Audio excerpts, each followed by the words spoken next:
Aconteceu, virou manchete. Hoje falarei dos bacanais religiosos dedicados a Deus Baco. Bacanal, do latim bacanalia, eram na Roma Antiga os rituais religiosos em homenagem a Baco ou Dionísio, deus do vinho, por ocasião das vindimas. Vindimas é a colheita da uva, em que havia um cerimonial sério e contrito de início, seguido por uma comemoração pública e festiva. Os bacanais foram introduzidos em Roma e vindos do sul da Península Itálica através da Etrúria. Etrúria, usualmente referida em fontes clássicas greco-latinas como Tirrênia ou Tirrenia ou Tirrênia, foi uma antiga região na Itália Central, que abrangia uma parte do que é atualmente a Toscana, o Lácio e a Úmbria. Eram secretas e frequentadas somente por mulheres durante 3 dias no ano. Posteriormente, os homens foram admitidos nos rituais e as celebrações ocorriam 5 vezes por mês. Ao invadirem as ruas de Roma, dançando, soltando gritos estridentes e atraindo adeptos do sexo oposto em número crescente, os bacanais causaram tais desordens e escândalos. Tito Livio, conhecido simplesmente como Livio, é autor da obra histórica intitulada Ab Urbe Condita, onde tenta relatar a história de Roma desde o momento tradicional da sua fundação, 753 a.C., até o início do século I da era cristã.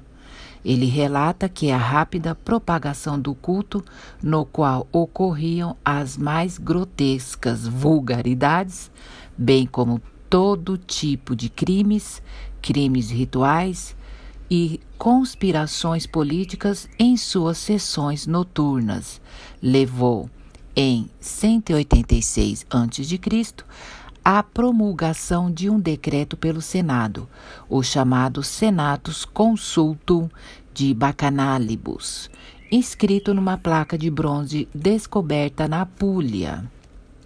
A Apulia é uma região da Itália meridional com 19.541 quilômetros, cuja capital é Bari, ao sul da Península Itálica, em 1640. A placa atualmente está no Museu de Viena, pelo qual os bacanais foram proibidos em toda a Itália, exceto em certos casos especiais que deviam ser aprovados pelo Senado. Apesar do severo castigo infligido aos que descumprissem este decreto, Tito Livio afirma que houve mais execuções que encarceramentos. Os bacanais sobreviveram no sul da Itália muito depois da repressão. Descreve-se um dos bacanais feito pelas mulheres que participavam dessas festas.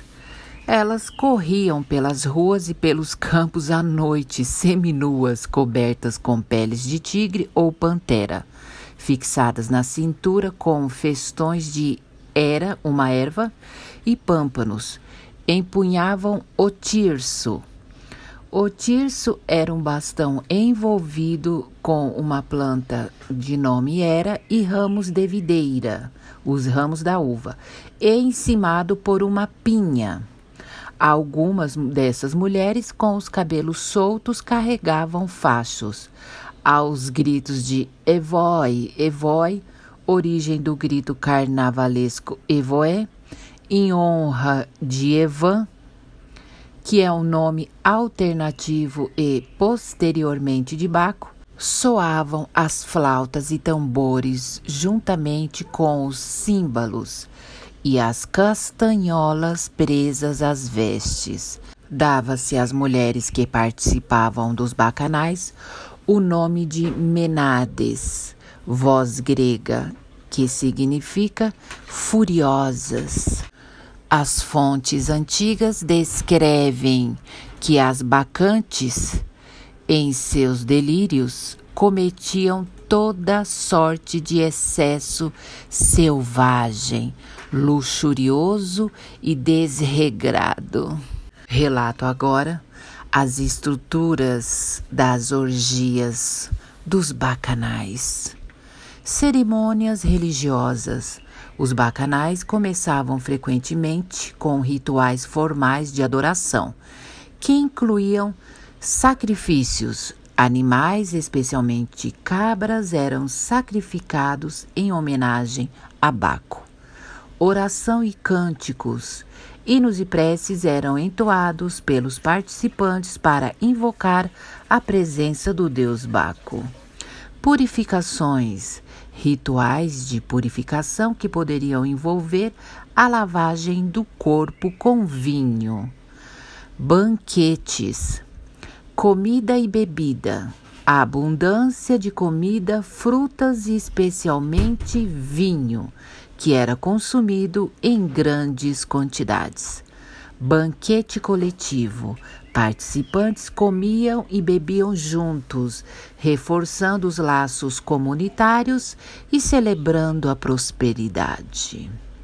Danças e músicas, danças frenéticas, coreografias improvisadas e ritmadas, com dançarinos muitas vezes entrando em estados de êxtase. Instrumentos musicais, utilização de instrumentos como flautas, tambores e símbolos para criar uma atmosfera de euforia. Teatro e máscaras, dramatizações, peças teatrais que narravam mitos associados a Baco e suas aventuras. Uso de máscaras, máscaras representando sátiros e ninfas, figuras mitológicas associadas ao deus, eram comuns. Atos de liberação. As orgias também eram conhecidas por seus atos de liberação e excessos. Intoxicação.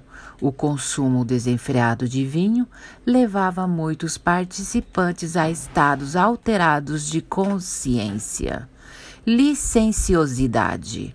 A libertação dos costumes e normas sociais comuns, permitindo comportamentos considerados tabus, como a promiscuidade e as expressões exuberantes de emoção e desejo. Misticismo.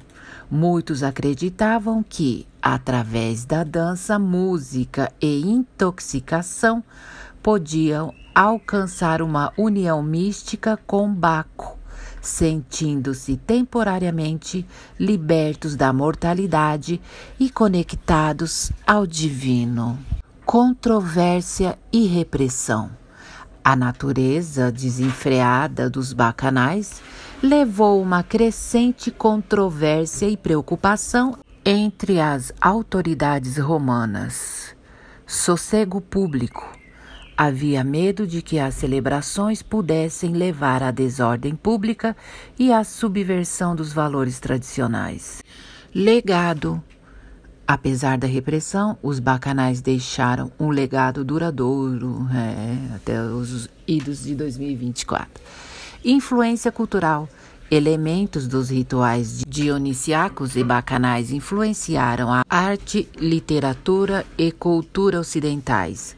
Simbolismo.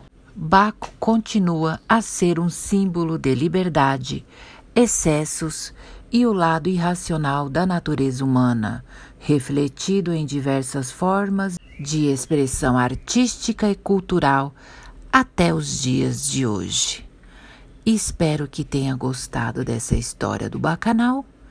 Aguardo seu joinha, seu comentário e a sua inscrição. Aconteceu, virou manchete.